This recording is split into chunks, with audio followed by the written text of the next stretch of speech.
Well, NBC News did not know what they were getting when they tried to corner Elise Stefanik. I want to ask you, you talk about moral clarity. I want to ask you about something that former President Trump recently said. He referred to migrants as, quote, poisoning the blood of our country. This is language that the Biden campaign, others, says, quote, is parroting Adolf Hitler.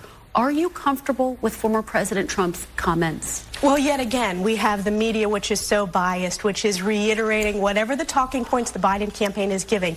I'm giving you the opportunity to respond. I'm just giving you the opportunity to respond. Our border crisis is poisoning Americans through fentanyl. It is poisoning people, including in my district, who are dying from overdoses of fentanyl. And you know why? Because of Joe Biden's wide-open border, that executive actions he took on day one. So, yes, I stand by President Trump. And President Trump also has he has the strongest record when it comes to supporting the Jewish people and supporting the state of Israel, whether you look at the historic Abraham Accords or whether you look at the ability for Jewish students to sue and stand up for equal treatment at schools under the Title VI executive order that President Trump put into place, not Joe Biden. And again, I just am allowing you to respond to what has been said, because you are one of former President Trump's staunchest defenders. What do you say to your critics who've argued that you're holding the presidents of these universities to a higher standard than former President Trump?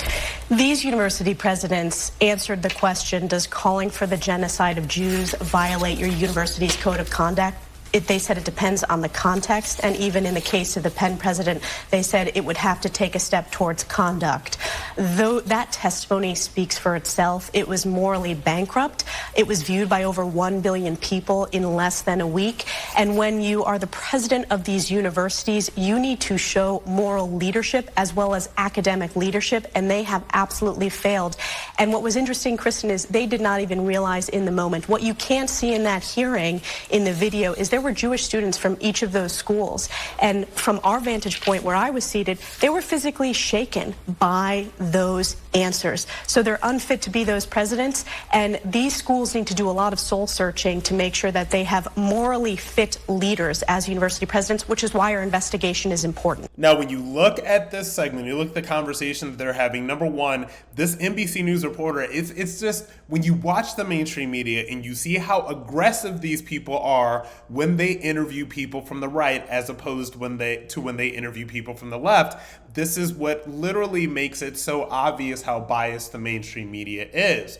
But what they tried to do was they tried to make it seem as if the Republicans right now, in the House Republicans, like we're not talking about anything in the movement, the House Republicans, they try to make it seem as if the House Republicans are the ones with an anti-Semitism problem, which is completely ridiculous, knowing all that we know about the squad, knowing all that we know about how Ilhan Omar has been caught making anti-Semitic statements over and over and over and over again, okay? So they're the ones, obviously the squad, obviously the Democrats, and not to mention Rashida Tlaib, obviously these are the people with the anti-Semitism problem. And she expertly sort of sideswiped that when Kristen Welker tried to make it seem as if Republicans were the ones that had the problem with anti-Semitism. No, obviously, it was the Democrats, and the facts bear out that is where the anti-Semitism issue is coming from.